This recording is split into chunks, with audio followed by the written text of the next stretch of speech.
She went down hard, right there in the yard behind McBride's mercantile, knees first, splashing into the thawed muck, her palms skinned raw on the frozen gravel underneath, and 3 freight haulers, they just stood there, laughing like a pack of coyotes who'd just cornered a rabbit. It was a mean sound, a sound that sticks to you. Then a shadow fell over her. The rancher, he crossed the muddy ruts in just 2 long strides. He caught her by the elbow.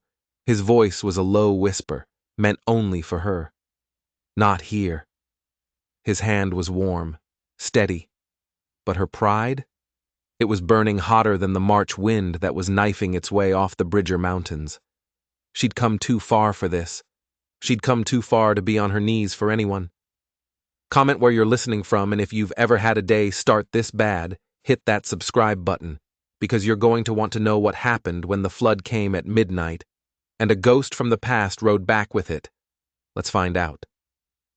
Nora Hale arrived at the Gallatin stage stand with just 3 things: a heavy trunk, a canvas roll of tools, and a telegram that had been folded and unfolded so many times it was ghost thin. The signature was clipped, sharp. W. McKenna. The promise was wages a woman could live on, not just survive. The work was simple enough on paper. Survey the ditch that fed the Double M ranch, inventory the freight contracts, and straighten out the books that someone, the telegram said, had been cooking by mistake. A man's work, most folks would say. But Nora wasn't in the market for opinions. She was in the market for a place to disappear. Bozeman's main street was hunkered down under a sky the color of an old bruise. Snowbanks, grayed with ash and soot, flanked the boardwalk like sleeping, dirty animals. Miners in rubber boots tramped past, their faces chapped raw by a winter that wouldn't let go. Ranch hands queued up for coffee at Flynn's, their shoulders slumped with cold. Through an open window at the Western Union office, a telegraph key clicked like a nervous cricket, a sound that spoke to Nora in a language she knew better than words. She breathed it all in: coal smoke, horse sweat, the hot yeast from the bakery, and that faint, sharp metal tang of a telegraph battery. She'd learned to taste the current in the air back in Omaha, stringing temporary wire after a washout. Skills, she knew, didn't disappear just because folks preferred to believe a different story about you. The freight haulers at McBride's, they didn't much care for her story, true or otherwise. "You McKenna's new bookkeeper?" one of them drawled, looking her up and down like she was a mismatched crate he was being forced to haul. "Figure he ordered a pencil, not a skirt." "Figure he ordered competence," Nora said, shifting the weight of her trunk. The ground had looked firm. It lied. Her heel punched right through the thin skin of frost, and down she went, into that cold, humiliating sludge. And then came the laughter, high and mean. "Not here," a man's voice murmured again. A large hand, all scarred knuckles and the smell of lanolin and saddle soap, closed around her forearm. He lifted her slow, giving her dignity a chance to catch up. He was broad through the shoulders, his hat brim shadowing a face that looked like it had been trimmed to clean, hard lines by the winter itself. The eyes under that brim were the color of a mountain lake just before it ices over, a blue you could feel in your teeth. His coat held a fine dusting of snow, his jaw held a day's stubborn stubble. He did not look like a man who gave a damn what the town thought of him, or of her. "Whit McKenna," he said, his voice a low, even register. "You'll be Miss Hale." "Nora's fine," she said, swiping grit from her bleeding palms, refusing to flinch. Pride, she'd learned, collected interest if you let it sit. Better to pay it off quick and walk away. "Your telegram said you needed a survey and a winter inventory." That it did. "The inventory I can do on a nail barrel. The survey needs a level, a rod, and quiet." "Can you ride?" one of the freighters jeered, not ready to let it go. Nora didn't look at him. She looked right at McKenna. "Only the good horses," she said, and the rancher's mouth made the shape of a smile before he killed it. He turned his head just enough to address the men. Fellas, Whit said, and his voice didn't get louder, but it got heavier. It was the kind of voice that didn't need volume to be obeyed. Load the flour for Willow Creek. Then he looked back at her. Miss Hale, we'll talk in the office. But as they walked, a cold thought slithered into Nora's mind. The telegram had promised good wages. It had promised honest work, but it hadn't promised safety. And the way Whit McKenna watched the freight haulers disperse, his eyes cold and flat, she realized she hadn't just taken a job. She'd walked into a war. The office wasn't much. Just a back room at McBride's, walled in by stacks of ledgers and dominated by a potbelly stove that steamed with damp wood. And there was a boy. He was sitting at the table with an arithmetic primer, a pencil smudged into his small fist. 10, maybe 11. He had thin wrists and a stubborn cowlick that no amount of motherly smoothing could have ever tamed. "This is Eli," Whit said. "My son." The boy looked up, his eyes wary, the way Colts are, always prepared to bolt. "Ma'am." Then his gaze snagged on something, not her face, not her dress. He was looking at the fresh scrapes on her knuckles, the calluses on her palms, and his expression steadied. He'd seen something he recognized. "Eli," Nora said, her voice gentle. "You're putting your nines backwards." "I know," he said. He didn't sound mad, just embarrassed and defensive all at once. "They won't sit still."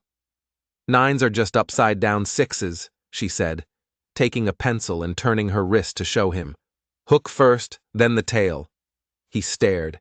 Then he tried it himself. A short, satisfied breath escaped his lips. "Hook first," he murmured, like he'd just been shown a secret map to a hidden trail. Whit watched the whole exchange like a man turning his frozen hands toward a fire he hadn't expected to find. The whole room seemed to warm up a few degrees. Nora kept her face neutral. She'd learned a long time ago not to show when something pleased her. People took pleasure like it was a purse left unattended. She turned back to the man. "You wrote that someone's been shorting you on the freighting," she said, getting straight to it. "How sure are you?" "As a January wind," Whit said. His jaw tightened. "We haul supplies to Virginia City, up to the mining stamps. We buy flour, sugar, nails, powder, lamp oil, every single time we're light, just a little. A sack of flour here, a box of nails there, never enough to raise a posse over. But enough to bleed you out slow. That's it," he nodded. "And the ditch never quite carries the water it used to." "Water rights," she said, and looked up. That was the real heart of it. Not nails or flour. Water made a ranch live or die. In dry years, you measured love and hate in inches on a measuring staff. "Silas Cray's Mining Company," Whit said, the name sounding like a curse. "Laid a new flume across Cherry Creek last summer. They claim they're only taking the spring flood runoff. Just words." "Men who talk fast and pay lawyers to make it legal," Nora said. She'd seen that name, Silas Cray, on monopolistic telegrams back east, thin wires that carried the thick, grasping hands of powerful men into every little town they could reach. "Men like him," Whit said, his voice flat. "I hired a man before you, to check the head gate, to keep an eye on the measuring staff." "What happened to him?" Nora asked. Whit's eyes went dark. "He turned out to be real friendly with Cray's paymaster. Told me the numbers were fine. Told me I was seeing ghosts." He paused, looking out the grimy window.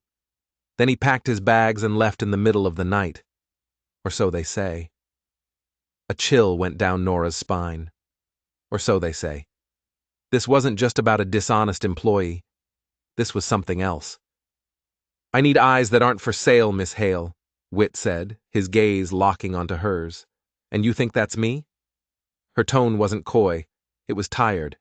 Suspicion wore a woman down, same as a day's hauling cordwood.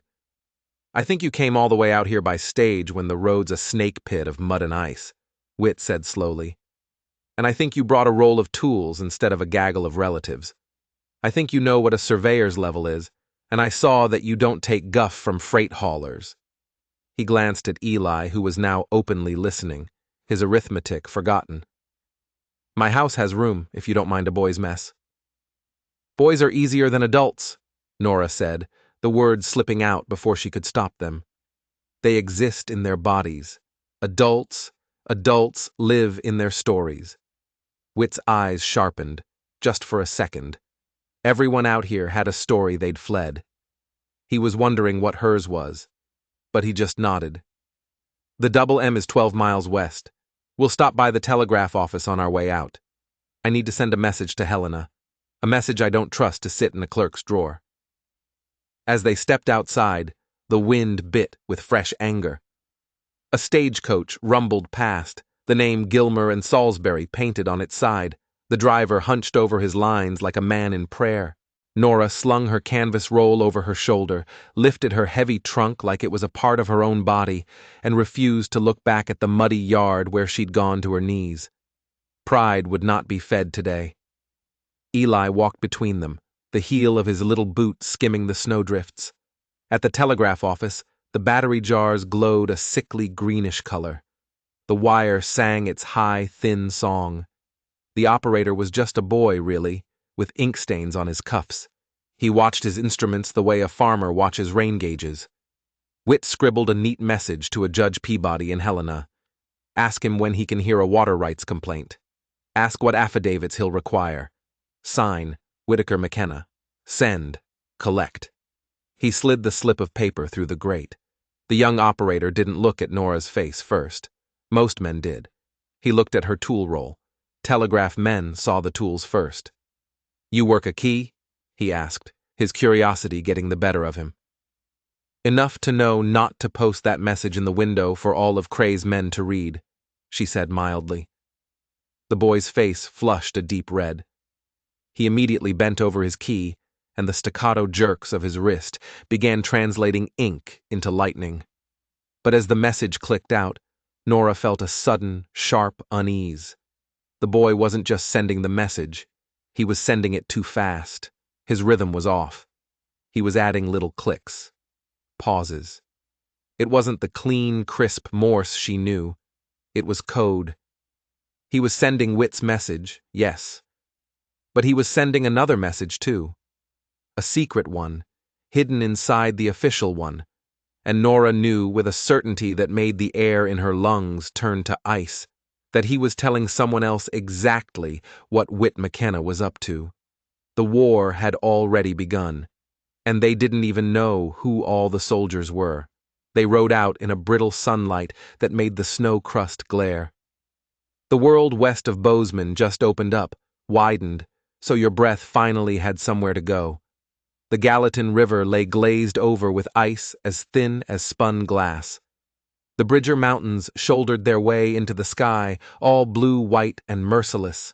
Smoke ribbons twisted up from lonely homesteads, the only sign of human life for miles. The Double M Ranch sat in a quiet fold of cottonwoods, right where a spring leaked out of the earth and never fully froze, gurgling like a secret you could trust. The house was too big. It had been built for more people than lived in it now. The empty rooms were polite about it, but their silence was a constant presence. A woman had left behind flour tins, labeled in a neat, careful hand: flour, sugar, salt. Her absence lived in the quiet corners of the house. Nora put her trunk in the small room off the kitchen and didn't ask the questions her new boss hadn't offered answers for. She already suspected the answers were sharp enough to cut. Supper was a thick beef stew, dense with barley and hot biscuits. Eli leaned into his plate like a starved pup. After, Whit spread maps on the big kitchen table, hand-drawn plats, copies of deeds, and a surveyor's notebook with columns of numbers that ran like straight fence lines. Nora's fingers went right to the numbers. She didn't need stories. She needed facts. She bypassed the places where someone had tried to be clever with the bookkeeping and went straight to the staff notations. Feet and inches, jotted down at dawn when the creek ran cold and clear. "Who took these readings?" she asked. "My brother-in-law," Whit said, his voice quiet. "Before he shipped back east. This place, it didn't fit him. Not after Mary." Her name softened him. It found a place inside him where the bones had knit wrong, and it eased the ache. He didn't apologize for saying it. Nora liked that about him more than she should have. "The staff's low," she said, her finger tracing a line of figures. "It's low by 2 inches in late August. Your ditch is losing water at the Cottonwood Bend, or someone is taking it above your headgate." The old surveyor said the headgate was honest. "The headgate reads honest," she corrected, "but the ditch carries thin. The numbers don't lie." "Can you prove that?" Whit's jaw ticked again. It wasn't anger, it was hope, bracing itself against yet another disappointment. "Tomorrow," she said, "at first light. We'll run a level from the takeout to the measuring staff, then we'll follow the creek up to Cray's new flume. If Cray is only taking floodwater, he'll have a bypass gate. If he's taking your base flow, he'll have a lawyer. I speak both languages." Whit looked over at Eli, who had fallen asleep right there at the table, his mouth open, pencil still clutched in his hand. His face went gentle. "See why I sent the telegram?" he said, his voice low. She did. He wasn't a man who moved fast. He was a man who moved right. He chased justice with the same slow patience he used to swing a heavy gate into place. She'd known men who took faster roads. They usually left footprints on other people's backs. But then she thought about the telegraph operator, the secret message hidden in the clicking. She thought about the last surveyor, the one who left in the middle of the night. A terrible idea began to form. What if the telegram wasn't just a job offer? What if it was bait? What if Silas Cray knew McKenna would hire someone new? Someone from out of town, someone with no loyalties. What if Cray had let the telegram be sent, knowing he could watch and wait and see exactly who McKenna had hired to be his new set of eyes? She, Nora, was the new surveyor. She was the one stepping into the dead man's shoes. And the whole territory now knew she was here. At dawn, frost traced delicate fern patterns on the window panes. The sky was a thin, bleeding line of pink along the eastern edge of the world, with the deep blue of night coming on with a vengeance behind it. They saddled up in the pale, cold light. A gelding for Whit, a good cow horse that watched everything with one ear cocked. Eli's pony, which was more spirit than sense, and a mare that Nora liked on sight. Long-backed, clean legs, and an intelligent eye that said she'd forgive a beginner's mistakes. "You sure?" Whit asked, handing Nora the long surveyor's rod. She tucked the heavy level under her other arm, set her hat firmly on her head, and swung up into the saddle without using a stirrup. The mare snorted, a puff of white in the cold air, then gathered herself under Nora like they'd been doing this together for years. "Only the good ones," Nora said, echoing her words from the day before. And Eli's grin cracked the morning open like a fresh egg. They worked without talking much. The work didn't need words. It needed precision. She'd set the level, tripod legs sinking into the frozen ground. Whit would hold the rod steady, 100 yards away. Eli, bundled up and serious, would call out the inches like a town crier. Their breath smoked in the air. The sun lifted itself over the mountains and set to work, glaring off the endless white world. At the takeout, where their ditch drew water from the creek, the mouth of it wore a rime of ice that crackled when a mink darted past. At the measuring staff, the notch cut by a careful hand now read 4 feet, 9 inches. Last year's late August log in the same dry conditions said 5'1". 2 inches of life. Shaved away all summer long. Nora moved them downstream, methodically, through willow thickets that had been blown into the shape of frantic brooms, then up a side draw, where a well-traveled mule path told truths that men preferred to hide. They found Cray's flume by sound first, a hollow, rattling thunder of water moving over new-cut boards, and then by the stink of creosote. The newly built box stretched across the creek like a dead white finger pointed at God. And there it was. A side gate, feeding a 6-inch iron pipe that nobody had mentioned on any plat or in any legal filing. Only floodwater, they said, Whit murmured, his voice tight with fury. Only words, Nora said. She glanced at Eli, making sure he was watching. Hand me a stick. He brought back a long, stripped length of willow. She took it and carefully prodded the mouth of the iron pipe. It didn't just pour, it sucked. The water was being drawn in, a greedy, gurgling sound, like a baby on a bottle. That wasn't overflow, that was base flow, the lifeblood of the creek. A grim smile edged her mouth before she remembered not to show it. The judge will need witnesses and measurements, she said. All business. We'll take readings at noon and at sundown for the next 3 days. We'll note the weather. We'll bring McBride from the mercantile and Flynn from the restaurant to swear they've seen Cray's pack trains driving up here at odd hours. Then we file. Whit looked at her, and the tension in his face eased, replaced by a deep weariness, and something else. Respect. Maybe. Respect was a careful thing. You had to put it down gently, like a lantern in a field of tall, dry grass. But as they turned to ride back, Nora saw something else. Half hidden under a snowdrift, near the foundation of the flume, was a patch of dark, frozen earth. It was turned over, disturbed, like someone had been digging. And sticking out of the frozen mud, almost completely hidden, was the tattered, worn leather heel of a man's boot. It was the spot where the last surveyor must have stood, the one who left in the middle of the night. He hadn't left.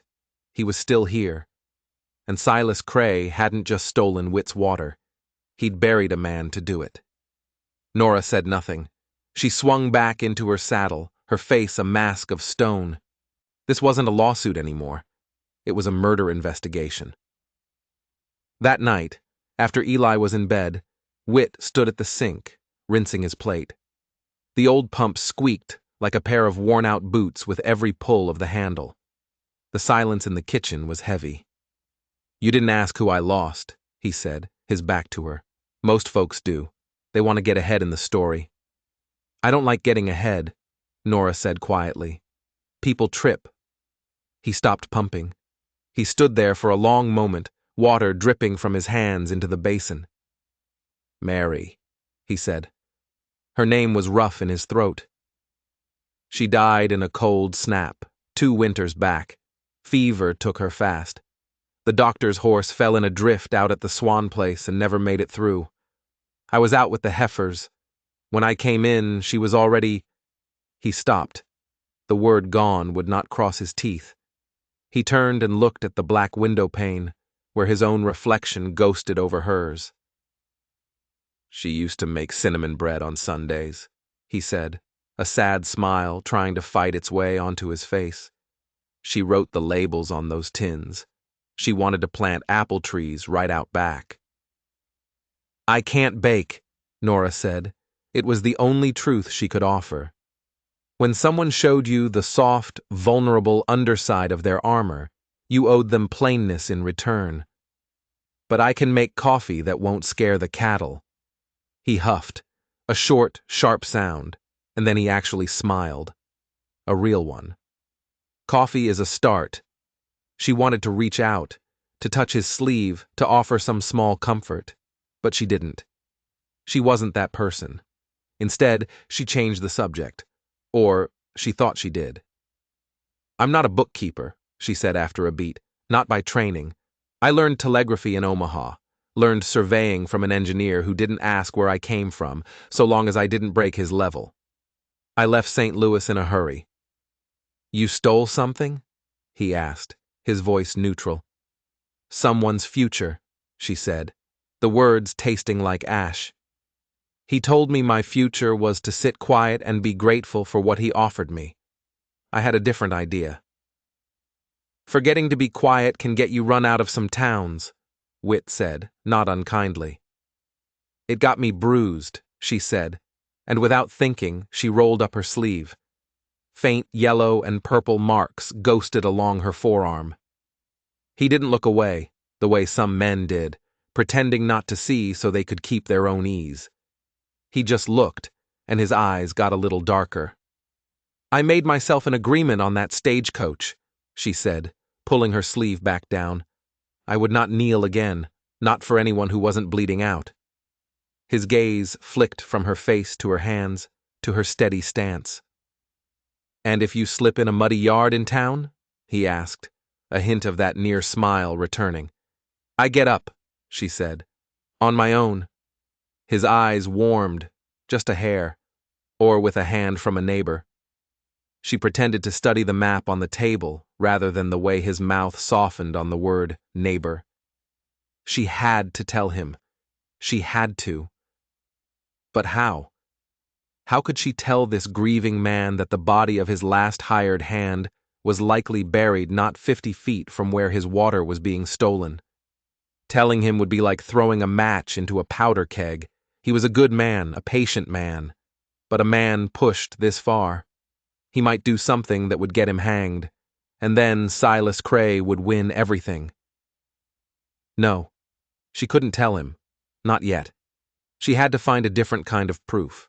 Proof for a judge, not a lynch mob.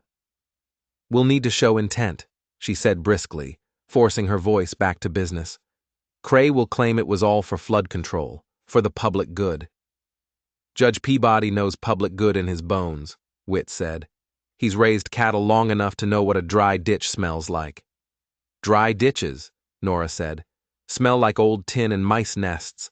And he laughed, a real deep laugh, surprised out of him. The sound echoed in the quiet kitchen. It was the sound of a man who wasn't dead yet. And in that moment, Nora knew she couldn't just walk away. She was tied to this place now, tied to this man and his quiet son, tied by a secret she was terrified to keep, and even more terrified to tell.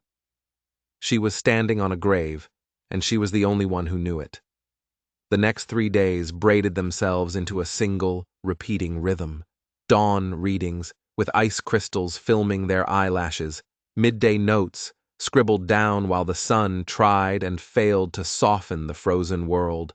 Sundown measurements, with Eli's young, clear voice calling out the numbers against the encroaching cold. Nora taught him how to hold the rod perfectly steady, how to breathe slow so the numbers on the rule wouldn't jump. In return, he taught her the names of Witt's cows by the sound of their lowing. He taught her who would crowd a gate and who would stand off with a look that said, "Just you try me." She spent the evenings in practical work. It grounded her, kept the terrible secret at bay. She patched a broken halter with neat, strong saddle stitches. She reset a loose shoe on one of the mules when the town blacksmith was out on a call. She even rewired the old kitchen bell, so Eli could ring it if a coyote got any ideas about the henhouse. Eli started following her around like she'd left a trail in clean snow he was meant to track. He watched how she shouldered a post-hole digger, using her legs, not her back. He watched how she set her feet when a green colt shied, letting the horse's fear slide past her rather than through her. At night, he'd bring his arithmetic primer to the kitchen table. She made him draw his nines, over and over. Hook first, then the tail. Then she made him explain why the hook mattered. Because, he said one night, his eyes bright with the discovery, I choose where it goes. I'm in charge of it. She had to get up and fuss with the stove so he wouldn't see the tears that sprang to her eyes. The town watched, of course. Small towns always do. But something was shifting. Mrs. Flynn from the restaurant sent over a loaf of fresh cinnamon bread, not asking if it was wanted, just knowing that it was. It was a gesture of solidarity. McBride's boy came out to the ranch yard and practiced the telegraph alphabet with Nora on a board with pegs, his fingers clumsy but determined. The blacksmith, a big man named Annell, just nodded once when she returned his hammer, better oiled than when she'd borrowed it. It was a nod of approval. Even the pastor, who'd been looking at her sideways, tipped his hat and kept his remarks about propriety to himself. There were still looks, of course, always looks, but the steady rhythm of her work was starting to muffle them. Cray Mining, however, did not sit quiet. Two men with new hats and cold, assessing eyes showed up at the Double M. They rode expensive horses.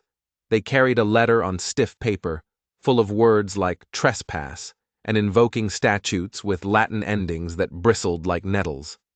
Whit read it with a calm, unreadable face. Then he folded it neatly and tucked it into the old cookie tin where he kept his bills. "We'll bring the tin to Helena," he told Nora. "Judges like bills better than they like Latin." That night, the wind swung around and came howling out of the north, as if the entire mountain range had tilted on its axis. The sky went from pewter to stone. "We're going to have weather," Whit said, stepping out onto the porch and sniffing the air. "I can smell it. Tastes like iron filings." He sent Eli to bed early, then stood by the door for a long time, just listening to what was coming. There was a kind of music in that waiting, a taut cord stretched between a man and his land. Sometime after midnight, a sound woke Nora. It wasn't the weather. It wasn't a restless horse. It was a hollow knock, a muffled thump, and then the hush after. She didn't hesitate.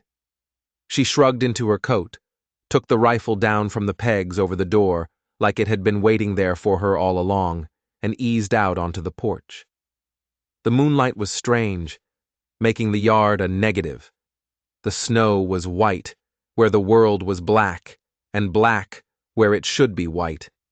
And at the far fence line, near the headgate of the ditch, a shadow moved wrong. She slid off the steps, silent as smoke, her boots making no sound in the fresh powder. She bent to touch the snow. Two sets of prints, heavy men, headed toward the ditch. One of them was carrying a crowbar. She didn't shout. Shouting just wasted the element of surprise. A hand came up out of the dark and touched her elbow. "Not here," Whit breathed in her ear, but this time it didn't mean stop. It meant, with me. He was gathering her into his plan. Together they took the long loop around the barn, cutting the men off at the cottonwoods, coming in on them from the creek side with the wind at their backs. The men were not locals. They held themselves wrong, their weight on their heels like they expected the very ground to apologize for being uneven. The crowbar bit into the wood of the head gate with a sickening sound like bone snapping. Whit stepped into the open moonlight. "Might as well save your wrists and go on home," he said, his voice mild enough to be terrifying. "You don't belong on my ditch." One of the men turned, lifting the heavy iron bar. He was big, and he was confident. But then Nora stepped out from behind the tree. She didn't step back. She stepped inside his motion, snuggling the rifle butt tight into her shoulder, and she said one word, in a voice that could thread a needle in the dark. "Don't." And the word landed. It hit them. They saw, maybe for the first time, that this ranch's fence was made of more than just wire and posts. Men like that, they know a real edge when they see one. They scrambled away, graceless, muttering curses, tripping over each other in their haste. The crowbar thudded into a snowbank when one of them lost his nerve and his grip all at once. Whit let them go. He watched them disappear into the darkness. "You always that calm?" he asked once they were gone, his own voice gone a little raw with the held-back anger he wouldn't allow himself to use. "No," Nora said, feeling the shaking start in her wrists now that she could afford to let it. "But I can pretend until after." "You shook less than I did." "Not true," she said. "I just shake later." He looked at her, at the rifle she held so steady, at the set of her jaw in the cold moonlight. "I could get used to later," he said, a bare note of wonder in his voice. And then the first snowflakes of the real storm began to fall. Not flakes, but tiny, hard pellets of ice, stinging their faces. They hadn't just been sent to break the headgate. They had been sent as a distraction. Because under the cover of the coming storm, Cray could do anything he wanted. He could move a body. He could destroy evidence. He could change the very course of the creek, and no one would see a thing until it was too late. The storm arrived before dawn, a screaming white fury. By noon, the wind had planed the world down to bare bone and blowing snow. The house creaked like a wooden ship at sea. Drifts climbed the south wall of the house and leaned there like tired, heavy oxen. "We should bring the milk cow into the horse shed," Whit said, his voice raised to be heard over the howl of the wind. Eli, bundled in 2 sweaters and a scarf until he was puffed out like a small stove, went with them. It was work that bit your fingers and then bit them again.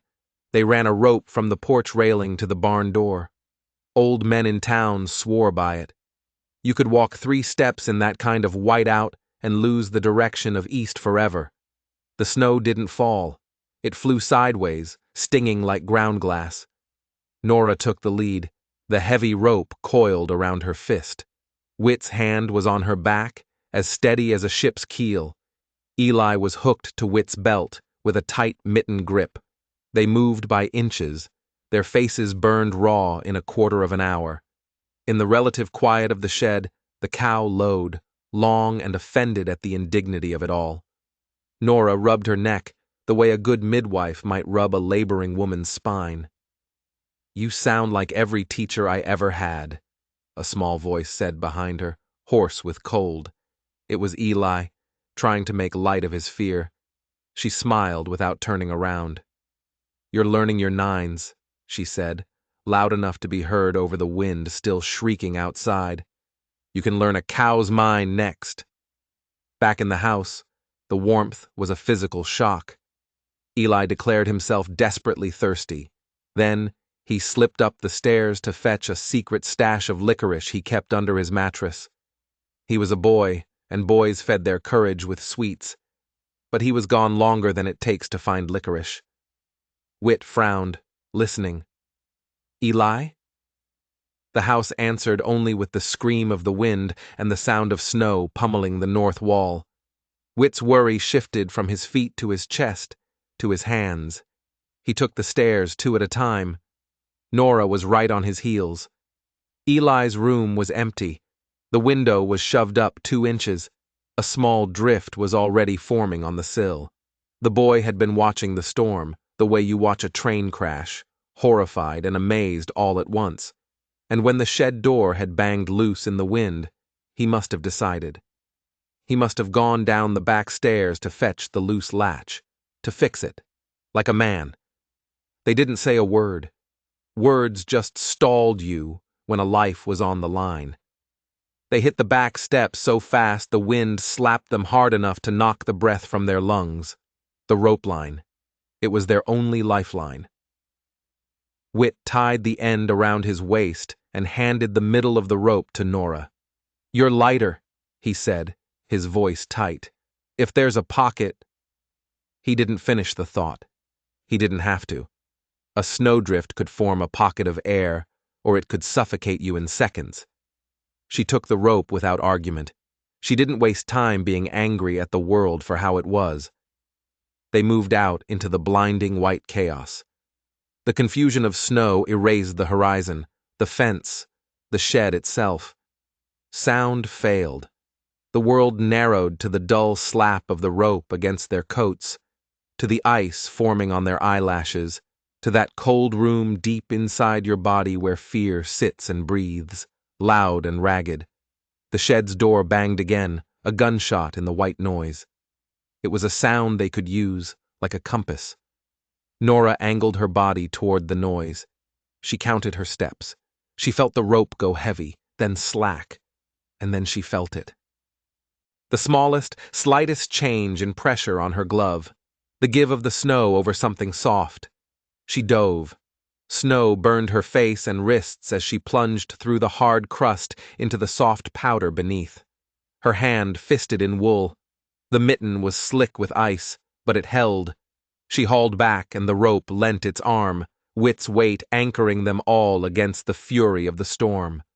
Eli came up sputtering, his eyes huge with panic, His eyelashes turned into tiny white hedges. He'd gone after the latch with the fanatic sincerity of a 10-year-old boy trying to prove himself. He hadn't made it back to the rope line. A drift had slid off the shed roof and taken him into its silent white pocket like dry water. Whit grabbed his son, every muscle in his face twisting and changing, a battle between gratitude and fear and a terrible fury at fate. He tucked the boy under his coat and ran for the house with the desperate speed of a man who had failed to save someone once and would die before he failed again. Nora came last, clearing the doorway with her shoulder, slamming the heavy door shut against the storm with a final, desperate shove. Inside, the house smelled of the iron stove, wet wool, and life.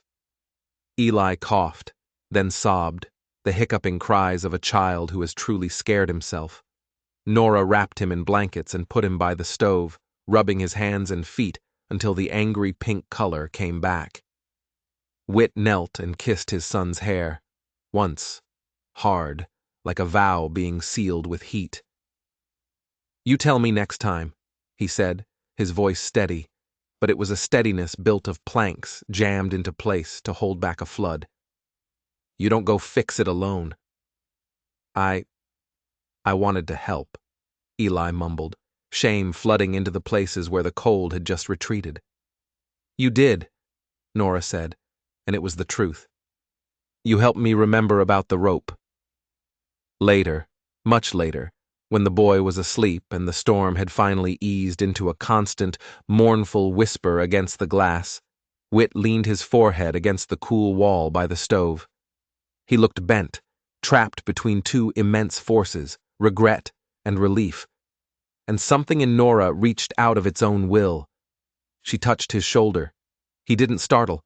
He just set his own hand over hers, like a man accepting a gift he hadn't known he could even ask for.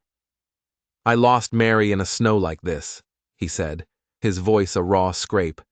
"I could feel it happening all over again, that kind of empty—" He stopped. Not because he couldn't say the words, but because saying them would make them too true. He turned, and he was closer than she expected.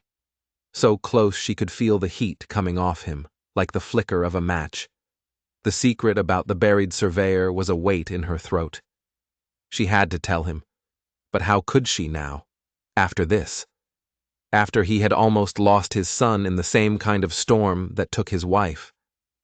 "I won't leave," Nora said, the words both ridiculous and absolutely true. "Not while the creek is still running." She thought of St. Louis, of rooms where powerful men decided the futures of women for sport.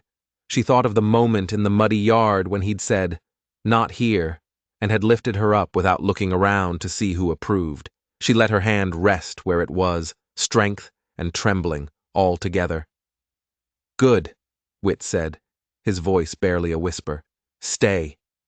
He didn't kiss her. She didn't ask him to. The storm pressed its great shoulder to the side of the house and breathed, long and slow. And Nora realized the most dangerous part of this job wasn't Silas Cray. It was this house, this man, this boy. It was the terrifying, reckless hope that was beginning to grow in a part of her heart she had long ago walled off and left for dead. By morning, the sky had cleared to a blue so sharp and clean it seemed to buzz. The world lay carved in massive white drifts, sculpted by a god with a sharp knife and endless patience. Animal tracks stitched the yard together, rabbit, weasel, something larger that had considered the hen house, and then thought better of it. Nora pulled on her boots and went straight to the ditch, just as she'd feared. At the Cottonwood Bend, the snow had drifted in a weird, unnatural way. The same men who'd tried to break the headgate, or different men of the same type, had been back. They had worked while the wind screamed loud enough to hide the sound of their hammers and their shovels. The headgate had been loosened at the hinges again, this time more subtly. The measuring staff had been chipped and scarred to confuse any new readings. But that wasn't the worst of it. The place where she had seen the boot heel. It was gone. The ground was covered by a massive, perfectly smooth drift. They had used the storm. They had come back, and they had moved the body. Rage rose in Nora's throat, quick and hot like whiskey swallowed wrong. She set it down next to the cold, and she decided to use both. She had no body now, no proof of the murder. All she had were the numbers. "Go fetch Anal," she told Eli, who'd been allowed 20 feet from the porch with a stern lecture and a rope tied to his belt like a town kid on a leash. "And Mrs. Flynn and Mr. McBride. Tell them we need eyes and honest hands. Tell them we'll pay them in cinnamon bread if we have to." They came. Of course they came. People in places like this always did, when you made the work feel like a potluck, where every single dish mattered. Anal, the blacksmith, braced the head gate with new, heavy iron bolts and a look on his face that promised a world of trouble to whoever had loosened the old ones. Mrs. Flynn made coffee that was strong enough to be a sacrament, and she kept Eli busy at the stove, making him count backwards by sevens, because she understood the boy was a nervous engine that needed a task to keep from rattling apart. Mr. McBride tramped all the way up to Cray's flume to measure the outflow from the illegal pipe, cussing with the pure, righteous poetry of a man who simply loved fairness.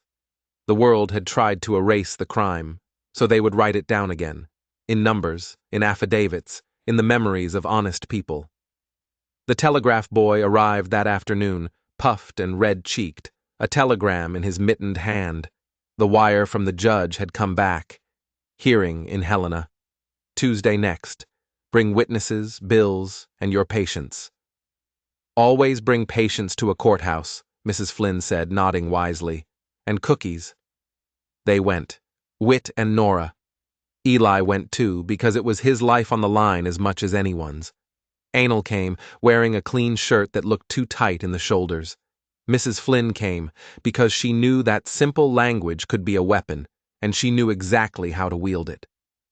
They took a sleigh for the first 10 miles, then a jarring coach, then a lurching hired wagon with a driver who told ghost stories about the vigilantes until Eli's eyes were as big as stove lids. Helena rose up out of the valley like a city made of money. Brick buildings and false-fronted stores, all of them trying hard to look older and more important than they really were. Flags cracked and snapped in the cold, thin wind. The courthouse had big stone columns out front that made a man automatically straighten his coat and check his hat. Inside, the air smelled of ink, damp wool, and the faint, hopeful chance that right could outshout rich if you just gave it a good enough platform to stand on. Silas Cray was already there. He wore a coat with a heavy fur collar and a smile that was about 2 inches too wide for his face. His lawyer had a beard that was trimmed to a perfect, mathematical point, and the easy confidence of a man who had never in his life had to wait to eat. They looked at Nora like she was a strange curiosity at a country fair, a woman who did sums. She met their eyes, held their gaze for a beat, and then moved hers away, as if they bored her. Men like that didn't know what to do when you dismissed them with nothing but a look. Judge Peabody was a small, gray, sharp-eyed man. He looked like a wren and acted like a hawk. He listened for longer than most men talked. He let Cray's lawyer recite Latin phrases and legal precedents until the poor, dead language sagged under the weight of it all. And then he turned his sharp gaze to Nora. "Miss Hale," he said, his voice crisp, "I'm told you're not a licensed surveyor." "I am literate, sober, and punctual, Your Honor," she said, "and I brought numbers." "Good," the judge said, a flicker of a smile on his thin lips. "On days ending in Y, I generally prefer numbers to Latin." She laid out the staff readings, the logbooks, with the quiet, unshakable competence of someone who trusted her work more than she trusted any man's opinion. She sketched the illegal flumes grade on a scrap of paper like a woman drawing the familiar line of a mountain range she saw every morning. She described the sound the illegal pipe made. "Like a greedy child sucking sugar water," she said, and the judge's mouth twitched. Cray's lawyer saw his case crumbling, so he went for the soft tissue. He went for her. "Miss Hale," he said, his voice dripping with false sympathy, Have you ever been dismissed from a position? For cause? Nora's throat tightened. She had known this was coming. She had set her armor for it. She did not look at Whit. She looked at Eli, who was sitting in the front row with his hands pressed tightly between his knees, like he was holding two small, frightened birds and trying to keep them safe. Yes, she said, her voice clear and steady in the suddenly silent courtroom. I was dismissed from my position at the telegraph office in St. Louis. And for what reason, Miss Hale? The lawyer purred, moving in for the kill. For refusing my employer's hand, she said, her voice ringing out, when he placed it inside my blouse. A sound moved through the courtroom, half a gasp, half a growl. She let the silence sit there. She did not blink. Objection!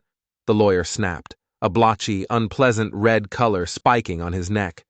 Relevance!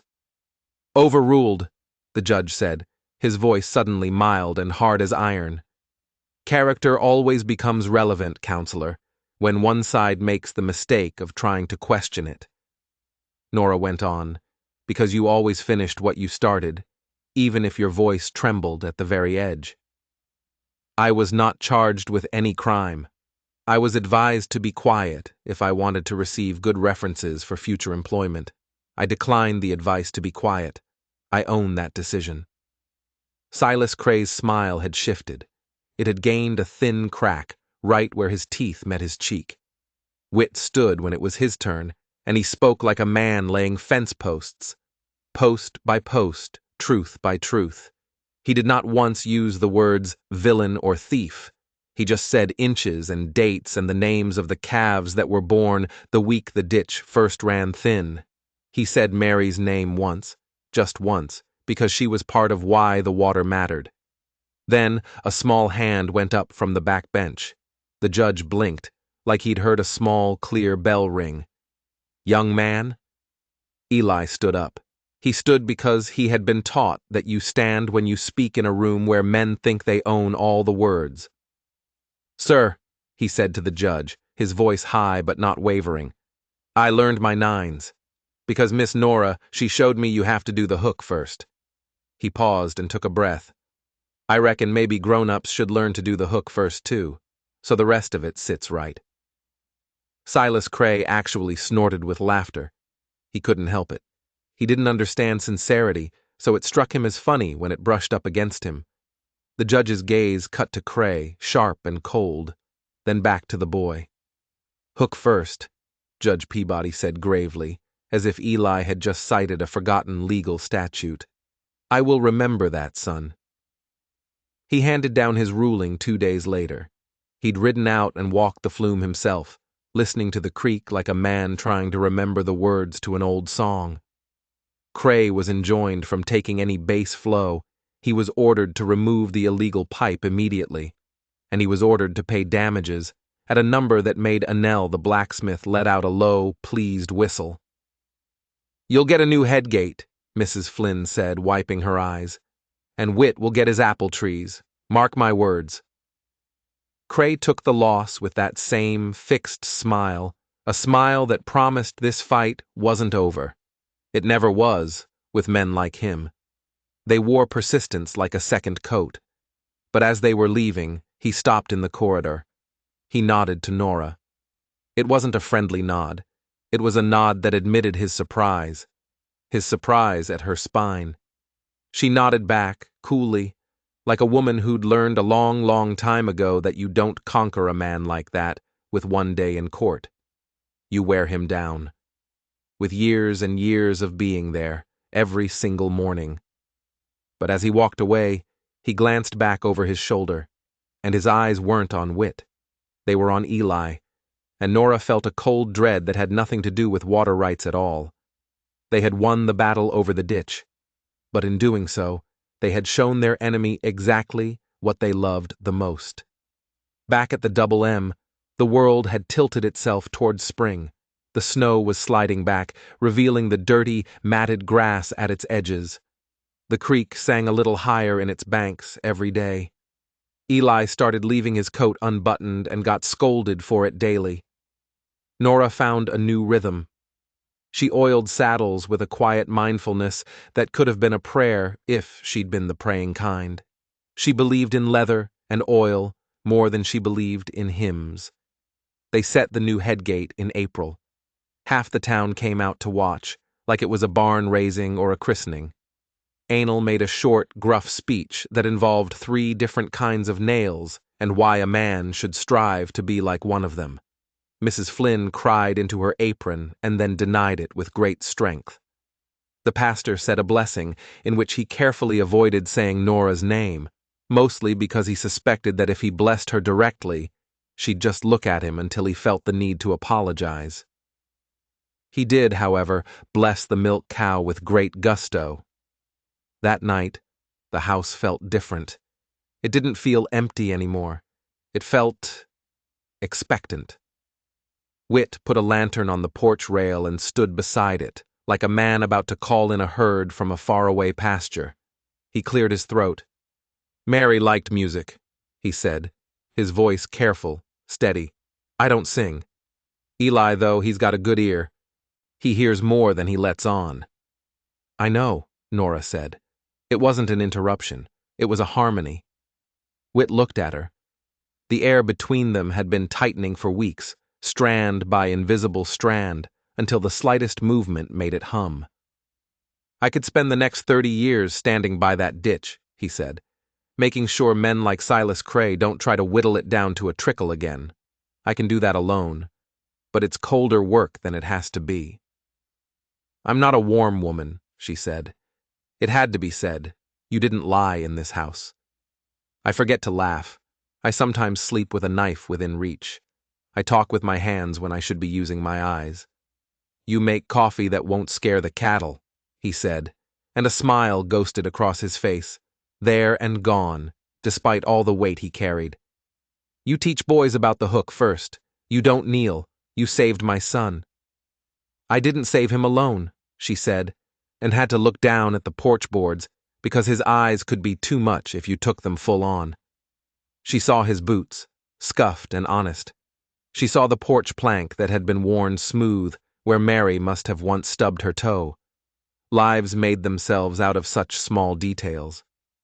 "I am not asking you to replace a woman I never met," she said, her voice low. "You couldn't," he said. There was no hesitation, no placating softness in his voice, just the plain truth. "Mary wanted apple trees. You'll plant them. She made bread. You mend the head gate. Both matter. That's what I've finally come to understand. I can hold 2 truths in this one house." He stepped closer then, slow, the way you approach a nervous horse. He didn't touch her, not until his breath warmed her cheek, and she tilted her head, because a person can give permission without speaking a single word. His mouth found hers. It was not a kiss of conquest, or of claiming. It was an answer. It was warm and firm, and not like any kiss that had come before it in Nora's life, because it held no demand. He just waited in it. He let her choose the pressure, the pace. She did. She chose with all the parts of herself that had been told, for so long, not to choose at all. When they finally broke apart, Eli was there. Of course he was. He was standing in the doorway, trying very hard not to grin and failing spectacularly, like a sunrise fails to be modest. He was holding 2 mugs and a plate with something on it hidden under a cloth. "Mrs. Flynn sent cake," he said, his voice a study in pure innocence. "She said it was for a celebration, if we could, think of one." Whit cleared his throat. The man could stare down a pair of armed thugs and not flinch, but he could go shy in front of his own son. "You think we can think of one?" Whit asked, his voice a little husky, like it had walked a long dry road and then stumbled into a creek, cold and relieving. Nora reached out and ruffled Eli's hair on purpose, because ritual mattered. "Hook first," she said softly. "Then the tail. Yes, I think we can think of one." Whit took the mugs and the plate and set them on the porch rail like an altar. Then he turned back to her, full on. He did not kneel. She would have hated that. He just stood there, at his full height, and spoke plain. "Nora Hale," he said, and her name filled the dark air like a match struck in a barn, careful and dazzling all at once. I want you in this house as more than a hired hand. I want you as my partner, in the work, and in the comfort against the cold. I will not ask you to kneel. I will not ask you to bake bread. I will ask you to share the ditch, the ledger, the boy, and whatever weather comes. Will you marry me? Eli held his breath so hard it made a little whistling sound. Out across the yard, a calf bawled like an opinionated aunt. In the cottonwoods, the first blackbird of spring made a sound like a rusty gate, trying to remember the notes to a love song. Nora had always thought that marriage was a closing of doors, a narrowing down. But standing there on that porch, she felt the unmistakable draft of doors swinging open. She felt the whole house seem to swell, to make room for more breath. She felt her own chest do something that felt like cracking and mending, all at the same time. Yes, she said, her voice as steady as a survey line. I will. Eli whooped, and then tried to smother it, and then whooped again when Whit didn't scold him. They took Mrs. Flynn's cake indoors and ate it with their fingers like absolute heathens, because plates and forks seemed like unnecessary barriers in that moment. Later, when the house was quiet and the lamp turned the shadows on the stairs soft, Nora unpacked the very last roll from her trunk. It was a paper-wrapped bundle of old maps. She smoothed them out on the kitchen table, rivers she'd measured in Nebraska, a bluff above the Platte River, a property line where a long-dead surveyor had written uncertain ground in faint pencil.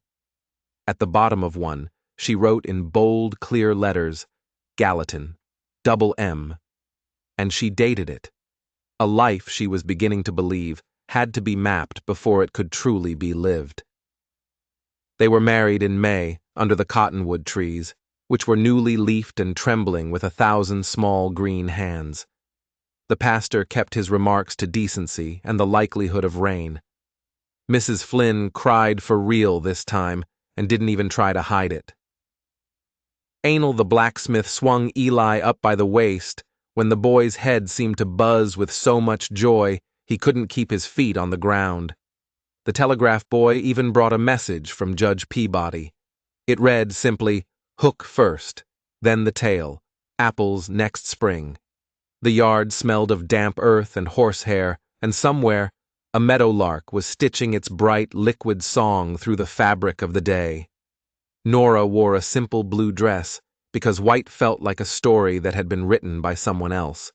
Whit wore his best coat, the one with the elbows he refused to let her fix, because Mary's hands had mended them once, and some things you just let stand.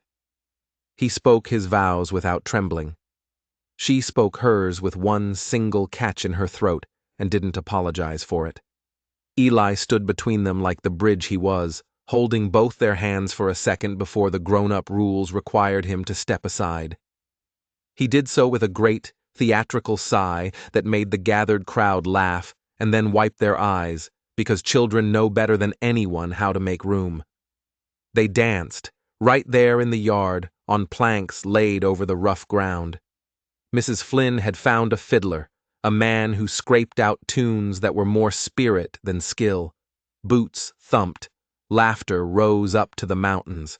The Bridgers kept their counsel, blue and far and made of hard ancient things.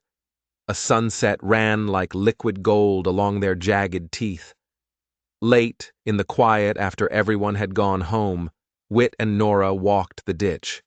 Water slid through the new headgate with a sound like a long, slow exhale you'd been holding for years. The measuring staff read exactly what it should. The stars crowded the dark sky, bold and ridiculously bright. Eli ran ahead with a lantern, then paused to listen to the frogs arguing in a slough, sounding like a porch full of old men. "You sure?" Whit asked, his voice quiet. He wasn't anxious. He was just grateful enough to check the ropes twice. "No," she said, and she watched his smile, saw how much he liked that honest answer. "But I'm willing." "Good," he said. "Me too." She stumbled then, on a clump of sod, and went down to one knee in the soft, dark mud of the riverbank. It was ridiculous and human. She laughed, her hand sunk to the wrist, her heartbeat still a little too fast from all the day had held. Whit reached down without thinking and caught her forearm. His grip was warm, wrapping around old scars and new strength. He tugged, gentle and steady, and she rose up easy. "Not here," he said again, and the old joke had become a new covenant between them. "Not anywhere," she said, and with a flash of mischief, she pressed her muddy palm right against the front of his clean shirt, printing her hand onto him, marking him on her map. Eli's lantern swung back toward them, a bobbing yellow star in the darkness. "You two coming?" he called, his voice full of a boy's impatience with this slow-grown love that had nonetheless finally arrived with a brand. "We are," Nora called back. She took Whit's hand. The ditch murmured its secrets at their feet. The house ahead was a warm shape against the cool spring night. They went on together, their boots leaving prints in the mud that the next rain would soften but not erase. In the cottonwoods, a bird tried out a single note, risked another, and then found the full run of it. A song bright and insistent, a song that insisted the future was a thing you planted, and watered, and guarded with a rope line in a blizzard. And then, if you were lucky, you got to share it, piece by piece, sitting at a plain kitchen table that could hold more maps than you had ever believed possible. If you enjoyed this story, don't forget to hit that subscribe button, and maybe share it with someone who knows that sometimes the hardest ground is the only kind worth planting on.